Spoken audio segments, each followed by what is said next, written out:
Hmm. So what have you been up to? Just teaching as usual, I guess? Yeah, and of course, getting Christmas presents off to children around the world, and Oh, okay. Yep. and yeah,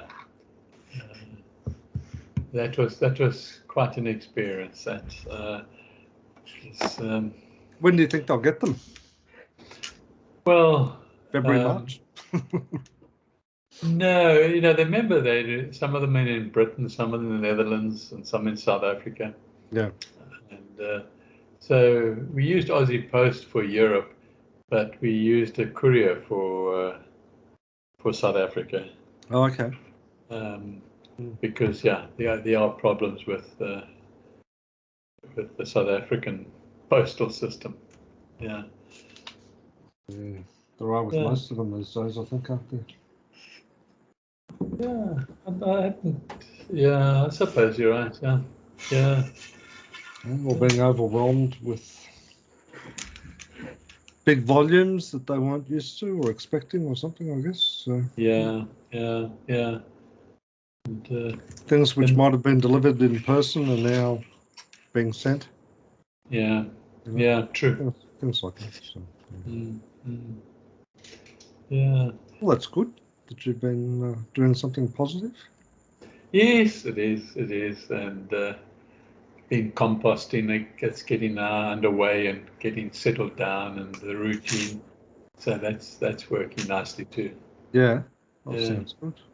Yeah, my herbs are all growing nicely, and so the microgreens been growing well. So yeah, all's well. That is well. So what's the turnaround time with your microgreens from planting to harvest? It depends on the seed, okay, but a lot of them are 6 days after planting. Gee, that's pretty quick. Yeah. And then others, it might be 14 days. So when you harvest them, is that the end of that plant, or does it continue to grow?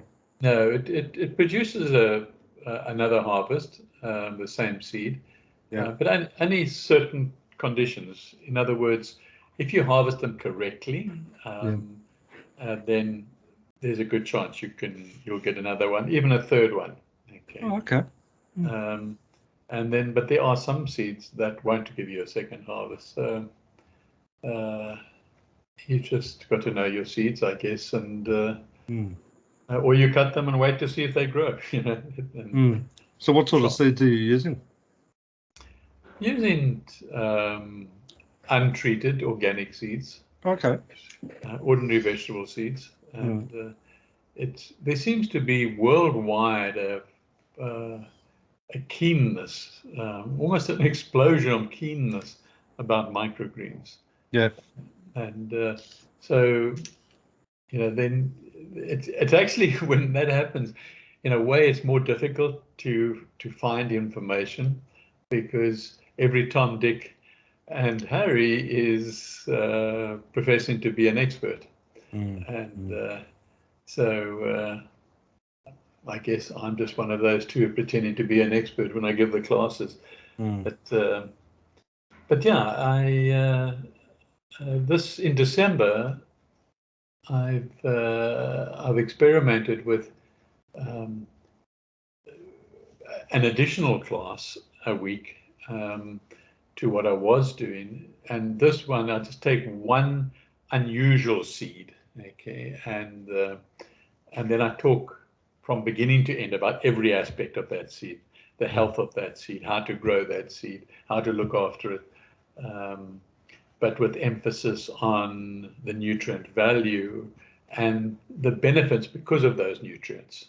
Okay, and I go, things that people tend not to know about, and that's the chemical compounds in different ones.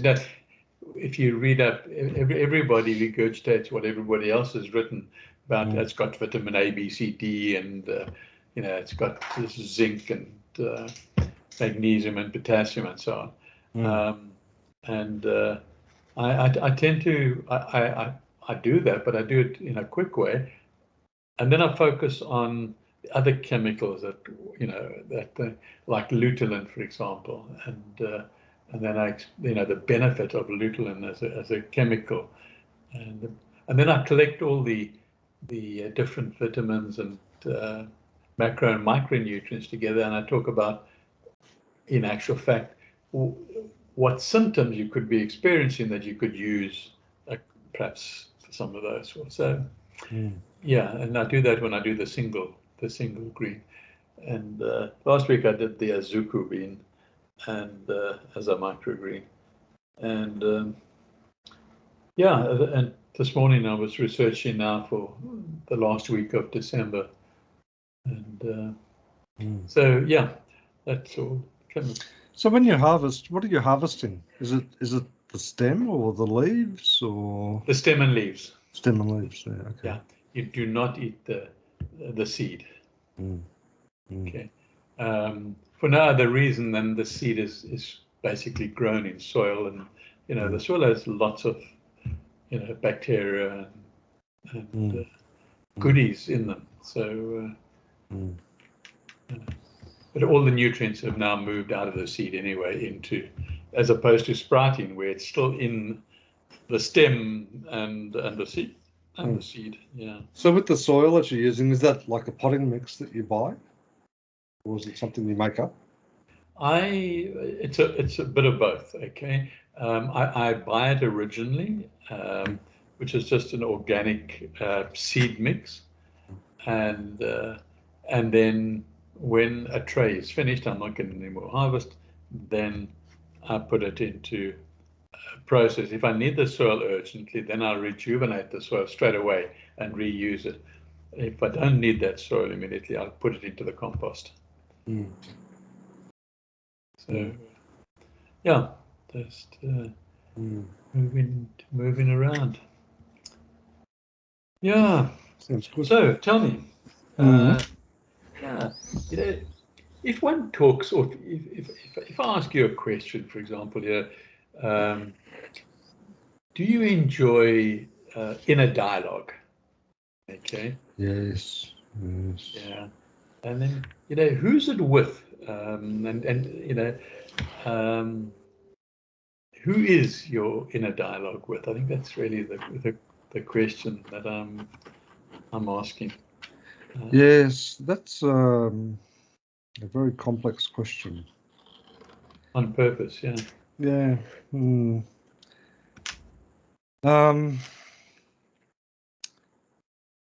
The answer to that, or one of the answers to that question, is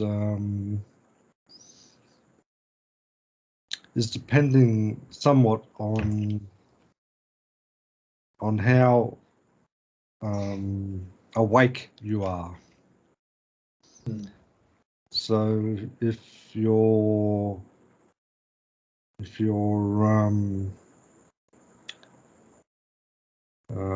what's the word I'm looking for? If you're very focused on your body and your mind, then that dialogue probably won't serve you very well. Okay. Whereas if your level of awareness takes you beyond the body and beyond the mind. At that moment we're talking about of dialogue, at that moment in the day, yeah. But if your level of awareness is something that has transcended the body and the mind, then that inner dialogue will serve you extremely well. And in fact, probably better than anything than you can experience. It's sort of interesting because that you asked that question, because I'm currently listening to a book called, well, the title of the book is called Resurrecting Jesus, and it's written by a Zen monk. Okay. So it's the Zen monk's take on the story of Jesus. Okay. Isn't that fascinating? Yeah, that mere fact is very fascinating, but is it interesting? Is he throwing some bit of light on it? Yeah, very much so. Yeah, very much so. And it's not that he sort of compares and contrasts, although he does a little bit of that, but he really goes to the heart of the Jesus story and interprets it from his understanding of the source. Okay. Mm. That sounds very interesting. Tell me more. Well, he invites the reader or the listener to look at many parts of the Jesus story, like, I suppose the biblical term is the parables, but there's a lot of, the word that he uses, interestingly enough, is the myth. The myth, the myths associated with the story. Okay. And the part of what he's talking about there when he uses that word is, he says, that he's aware, he's aware that there's a body of thought that says the word or the story should be interpreted literally. And his invitation is to look deeper than that. And he doesn't get into a debate about whether one's right or one's wrong or whatever, but he just says, if you are prepared to be open and look at a deeper layer of that, then you may discover aspects that you hadn't seen before. Okay. Now, I haven't finished the book. I'm only probably a third of the way into it. But so far, he's talked about, a lot of the... He talks about, like the four main Gospels as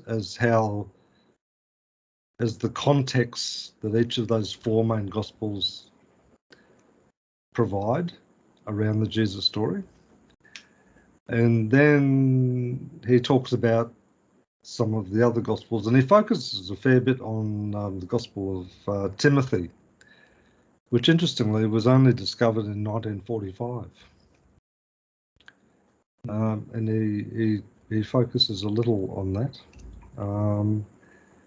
But the four main Gospels, he talks about what the overriding context is of each of those. So, so the four Gospels, they have some overlap, but there's a lot where there's not overlap. But the areas where there's no overlap normally is about advancing a particular context. Right.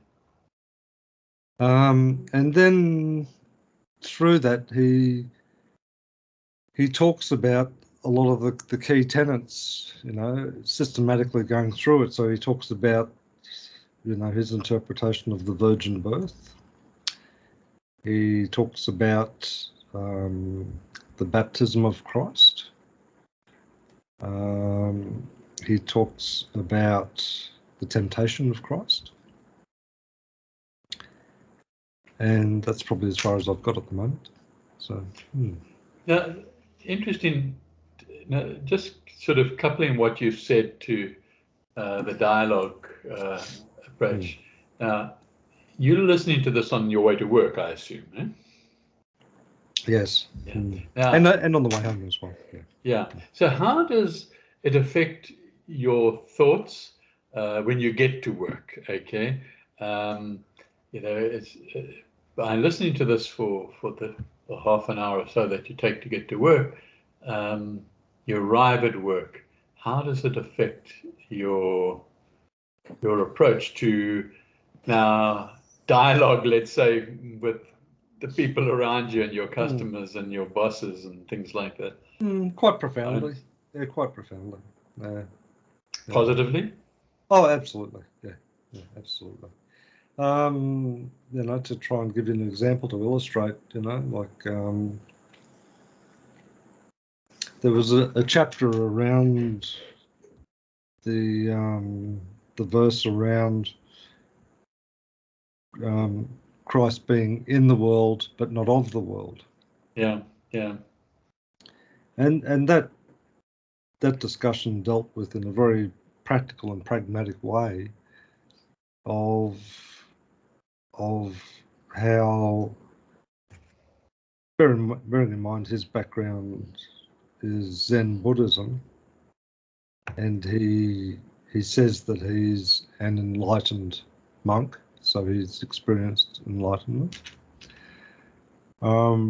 He talks a lot about, through that process of, in the Jesus story, as to when Christ achieved enlightenment, which was through the baptism.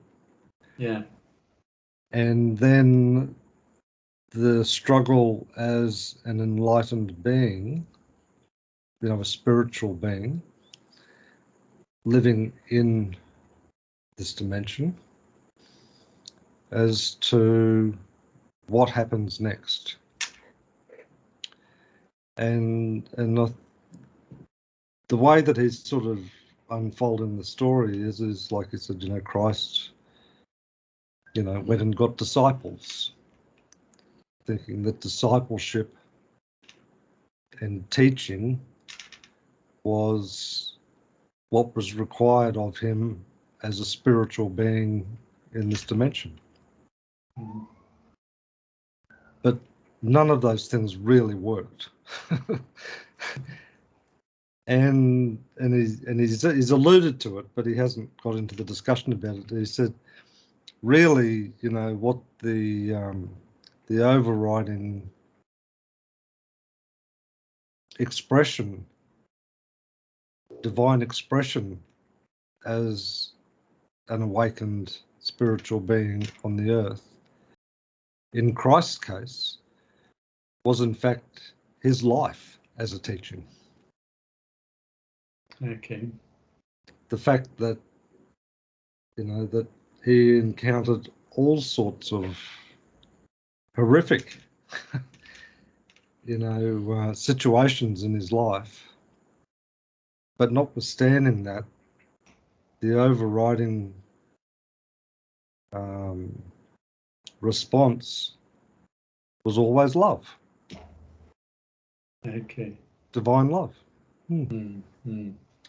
Right through the temptations, right through all of the trials and tribulations, culminating in a horrible, horrible death.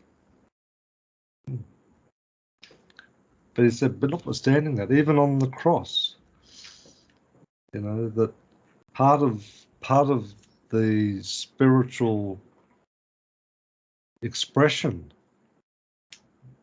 when the clouds descended, and at the point of leaving the body, the scream about why have you forsaken me, was really about the death of the human ego in that case. Because he had never been forsaken from a spiritual perspective, been nothing but nourished and nurtured all through that. But this is the interesting thing, that when someone achieves a level of spiritual awareness, which the Buddhists tend to call enlightenment,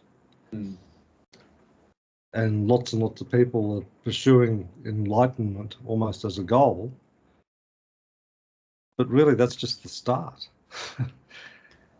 Once you achieve that level of awakeness or awareness, the fundamental question that each and every one of us would need to grapple with from that moment forward is what is my divine expression? What am I called to do from this point? and whether it's to be an incredible teacher or, someone who undertakes, amazing, humanitarian work, or someone who, there's a myriad of expressions, and it's not something that we choose, it's something that comes forth. So that dialogue from that place is something that comes, directly from God. Right. Whereas, when you look at some of the aspects, he was talking there about, he joined a monastery, when he was young. And he didn't live there, but he would go there, on a regular basis, as part of his teaching and his Zen practice. And he said that, for example, he would find himself, he'd go to some of these meetings and he said, and this arrogance would bubble up within him that, that I'm more spiritually advanced than all these other people sitting around me, and but he was aware of it, and he caught it. It didn't sort of manifest into anything, but that sort of dialogue at that level, can be entirely destructive. So, Absolutely. so, Yeah. Moya spoke about that. He sent. Let me just see if I can find it. I could actually read it here. WhatsApp that came from Moya. Let me just. Oops. Yeah, he starts off just on the WhatsApp. I can forward it to you if you want to. Just with a heading, and the heading is prayer. Okay. Okay. The change that came to man, the entire humanity, was that man began to function in his lower conscious mind. This level of the overall mind is more easily given to the negative, i.e., mischief and disobedience. This is the level and type of mind which naturally tends to follow its own will and liking instead of receiving instructions from the higher subconscious mind, the actual ally of soul within. Regarding prayer, there are specific qualities that help to determine whether or not it is likely to fail or succeed. Among these are that prayer should be said selflessly, taking into consideration too, perhaps, that many others might be in a similar situation like you, but are not anxious. What you might be asking for might be better deserved by another person other than yourself. Our situations, it must be known, are generally for justified reasons according to the spiritual and cosmic laws, and even laws of nature, with natural reasons and justified causes. Such causes obviously need to be balanced or compensated for. We might be owing something to the universe or earth, so we do need to take such things into consideration before feeling displeased with God. The best tradition is to treat God like an earthly monarch. That is, with the attitude expected of us by a human ruler. Let us start by appreciating and thanking God for giving us another day and opportunity in life. Also for our relatives, children, and friends, as well as good health.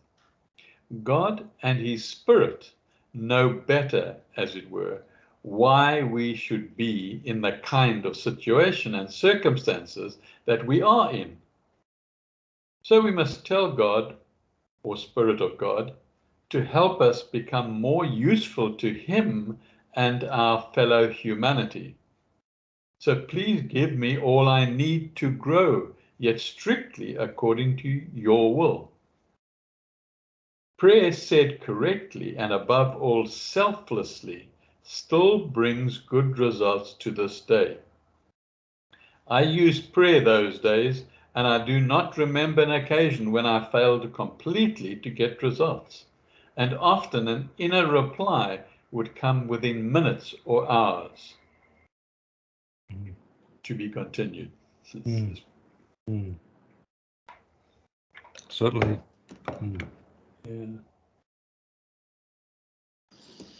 Yeah, how many prayers are there that go no higher than the ceiling, you know? Absolutely, absolutely.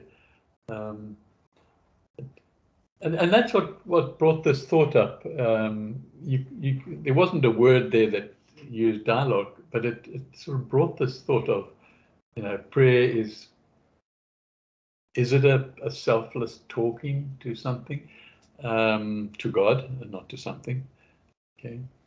And when I do other people's reading of other people's writings, I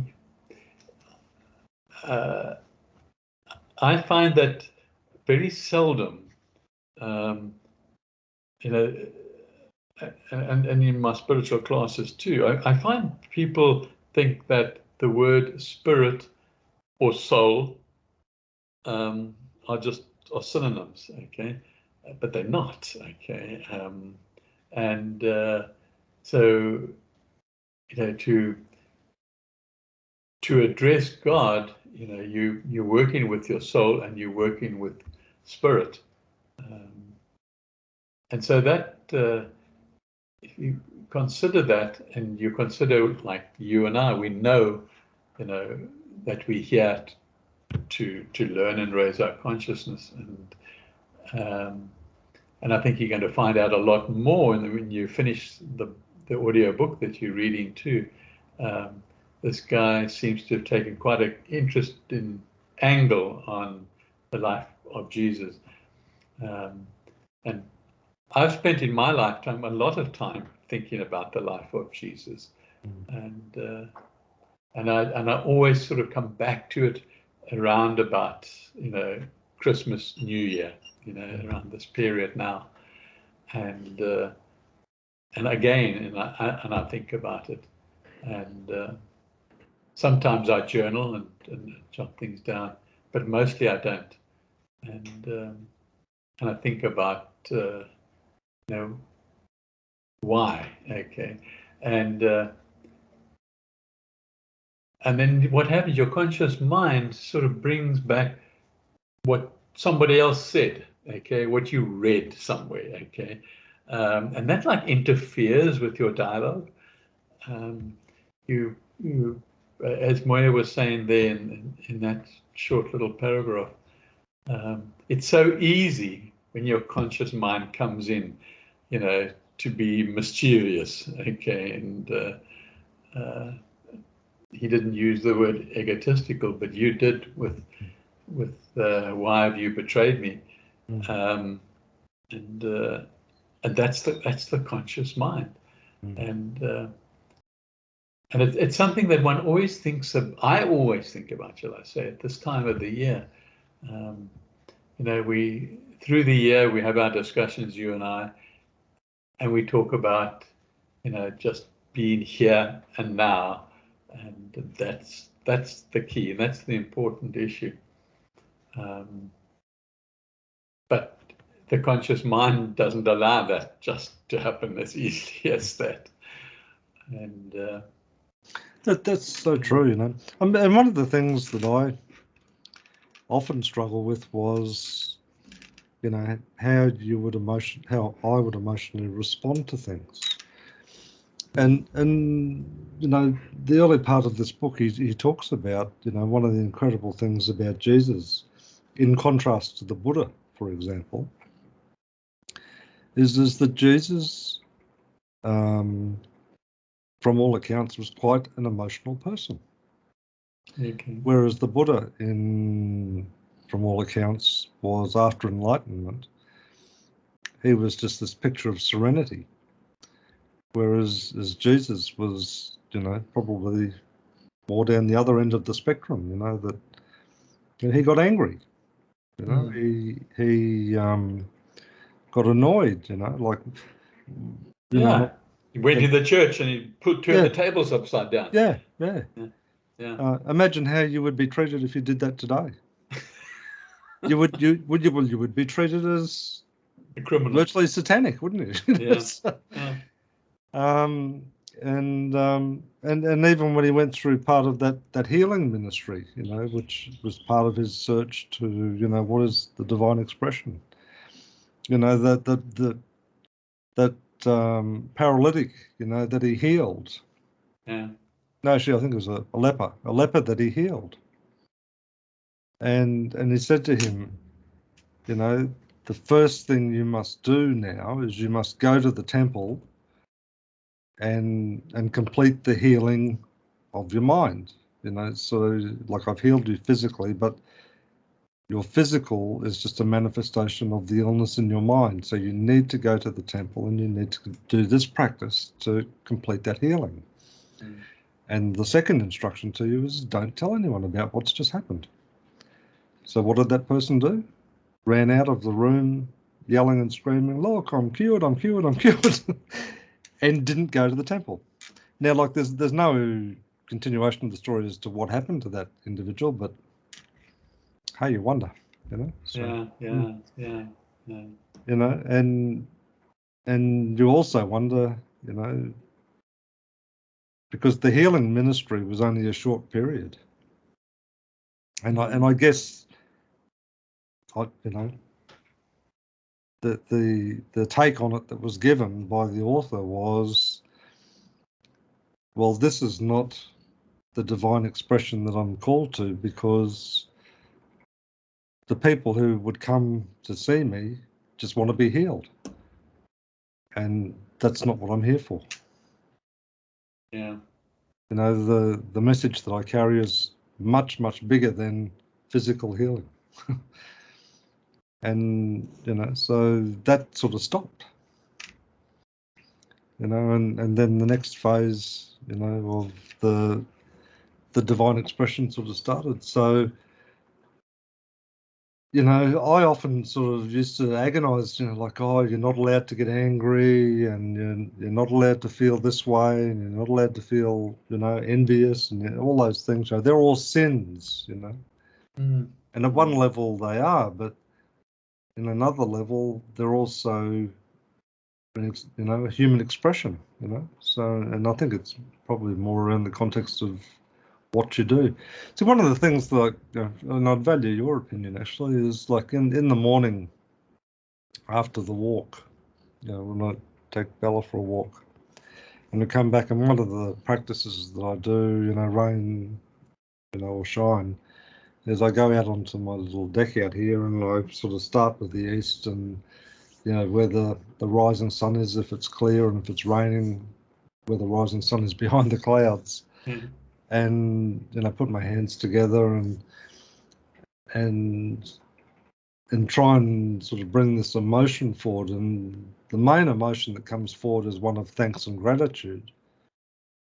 But then sometimes and it's that dialogue that you talk about. I remember going to like a workshop a long time ago, probably 15, 20 years ago.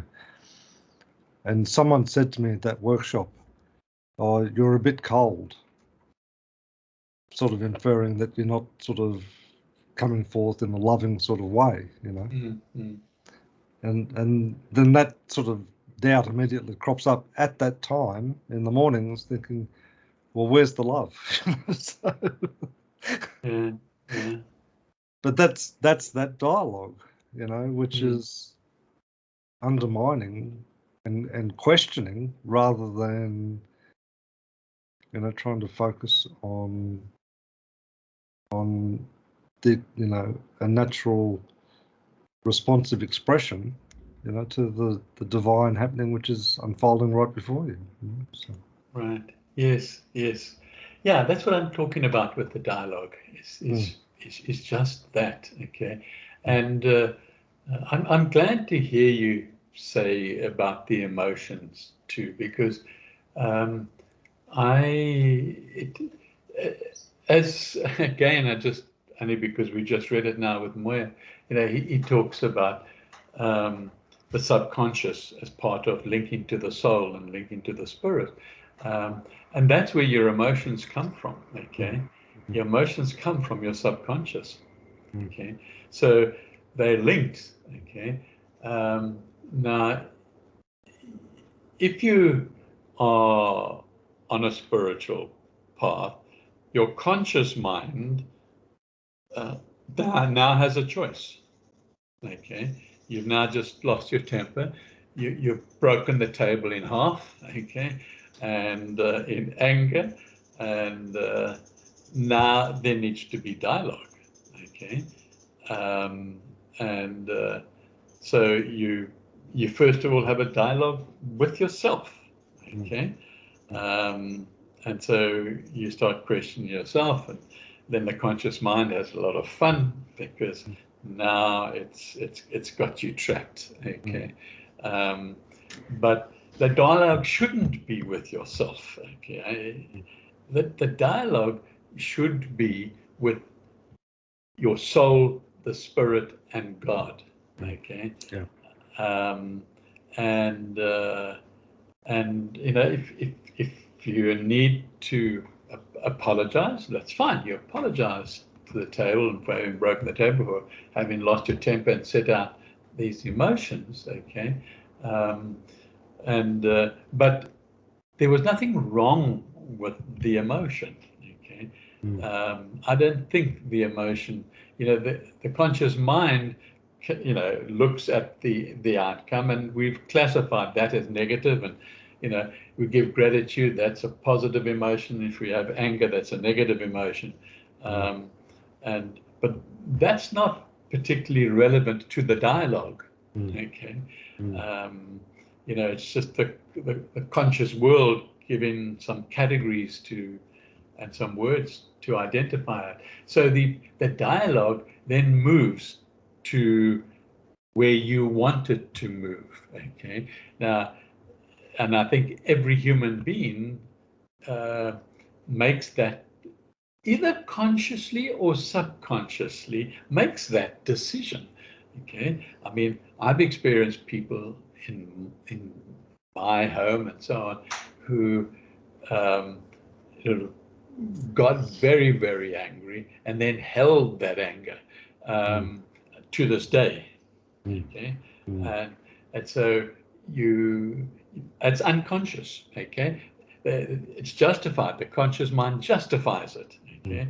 And so he's having a dialogue with himself, okay, and his conscious mind, and the justification, and it becoming more and more satanic, okay? Which it has to. If you focus in on a dialogue with your conscious mind, and then you're going to land up. I mean, it's very, very difficult, but if you do have the power to allow your conscious mind to start thinking and talking about the qualities of the soul, perhaps the dormant qualities of the soul, and the power of the spirit, and the power of the Spirit of God, okay, then all of a sudden, you're talking in your thinking process, and you're going to get that benefit of that dialogue.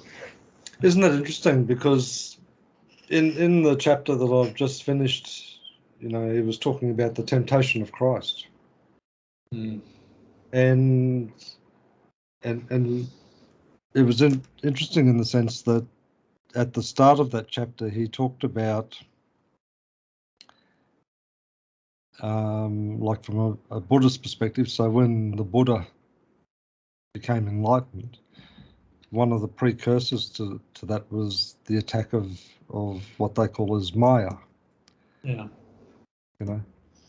And he said, when Christ went into the desert and fasted for 40 days and was subject to the temptations, his take on it was is that he wasn't tempted by Satan, but he was tempted by the internal dialogue. Yeah, but it was driven by Satan, I think. Yeah, well, I mean, Satan, Yeah. as was Buddha's enlightenment, it manifests, if you like, as an internal dialogue. You know. Yeah. Okay, it's interesting. Very interesting. Yeah. Yeah. And does he have a take on what the 40 is, the 40 days and 40 nights?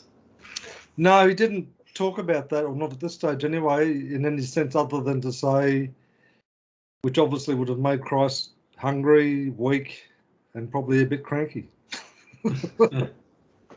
Yeah. The humanity of Christ would have been hungry and weak and. Yeah. Yeah. Okay. There is that take, what you've just said as well. But from my experience, not 40 days, but certainly of like 5 days or 6 days of fasting, okay, you actually become stronger, become less hungry, and you're just more aware, more like it's unbelievable, okay. Well, Sadhguru says that with any of his spiritual practices, they must be done on an empty stomach. Yeah, I go along with that. I go along with that. Because what is the first thing you do? Oh, no. What is the first thing I do, when you emotional, that you go and eat? And then there's this logic that the carbohydrates are now settling you down and helping you. Absolute nonsense, but you still do it, But I go along with what Buddha said, definitely. Or they go down to the pub and have a drink, or they. Yeah, that's right. Yeah. Light up a joint or whatever. Yeah. Yeah. Interesting. It is interesting. I mean, and at one level, it's not surprising to me, because that's one thing I've always found about the Bible, is that it's such a multi-layered thing in terms of it's just riddled with important teachings. You can read a passage and read it and read it and read it and come back to it 12 months later, and it'll be like you're reading it for the first time. So. Yeah, I found that many decades ago, and so I carry with me the St. James Version interpretation of the Bible. Now, the problem with translations subsequent to that, and even to this day and age, is that you're actually not reading a teaching, you're actually reading somebody's interpretation of the teaching, okay?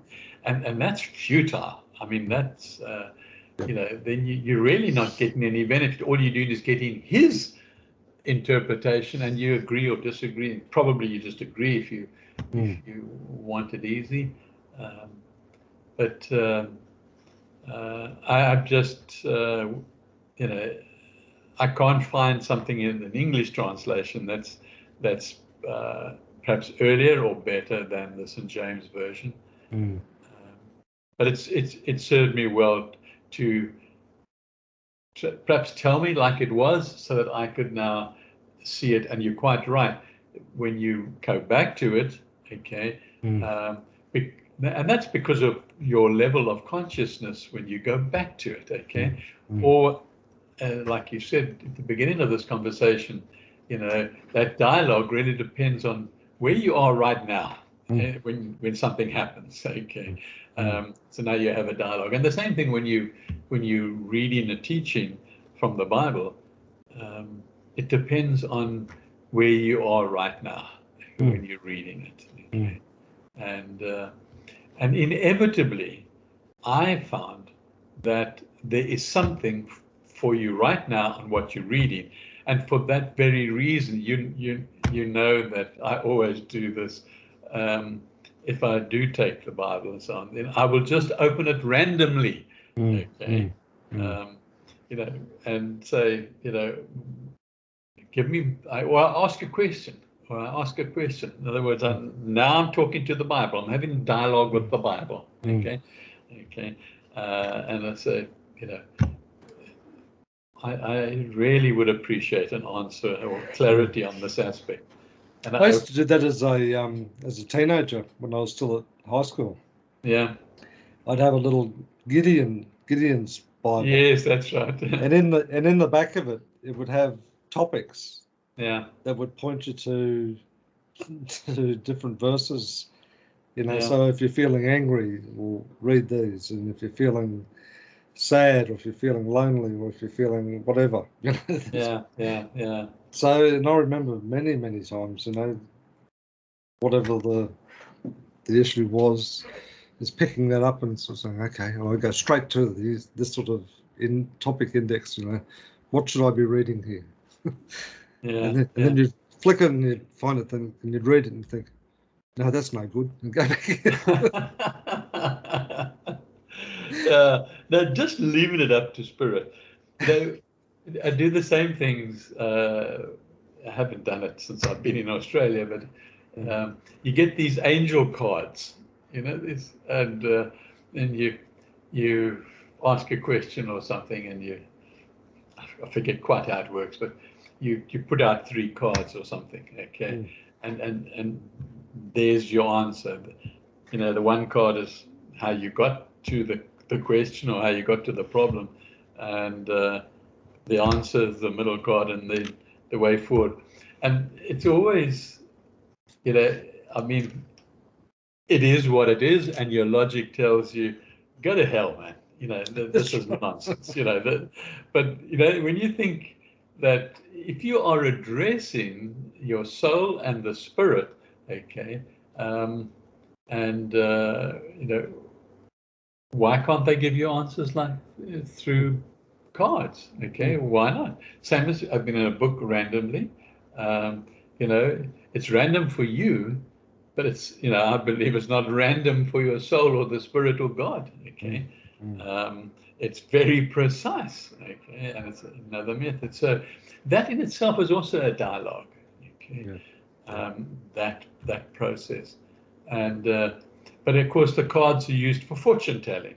Okay, and now that of course is the conscious mind now, you know, coming into play, and but if you use it to talk to God about improving yourself unselfishly, or improving somebody else, it could be often, you know, your question could be aimed at somebody else. So yeah, I guess there are lots of different forms of dialogue. And I think the key thing is you know, that having that level of awareness, so that when that dialogue happens, you know, you can recognize it for what it is. You know, so. I agree, and I think you can also consciously set about having dialogue. Okay, and you know, I think one particular practice that I think is of value probably would be contemplation. Okay, and if you're contemplating anything, okay, whatever it is, whether it's innate or physical, then, and your mind is set on your soul and spirit, you're going to have a spiritual experience. You're going to have a spiritual dialogue. Okay, and your conscious mind might stop you from receiving what it is, but it can't stop when you know, when those moments, those absolute moments of nothingness happen, and the subconscious mind comes through with an aha moment or a light bulb moment. Yeah, no, absolutely. Yeah. And that sort of, you know, has me thinking too, that when you think about, you know, Christ, where in that part of his life that you know, the human ego component. Sorry, you're breaking up, Don. Sorry. Oh, okay. You were breaking. It's all right now. You're okay now. Okay. It's like when that human ego component died. As to what an incredible thing that actually was, you know. You still there? Yeah, you are stopping and going. Could be on my side. Is it? It seems to be fairly That could strong. be. Yeah, I mean, I'm showing. Let me just have a look. I'm showing a strong. Must be the topic. Yeah. Yes. Hot topic. Maybe it's also a place to stay and to call a day and think about it, because I think I'm going to be thinking about this. This evening. For sure. Yeah, for sure. Yeah. Absolutely. Yeah. Well, that's been a very wonderful discussion. I really appreciate having that with you today. So, Yeah, likewise. Thank you very much. Yeah. Okay. Very good. Okay, we'll talk. Talk Wednesday. On Wednesday. Yeah, that sounds great. Yeah. Okay. Okay, John. Take care. Cheers, man. Okay. Bye. You too. Okay, bye.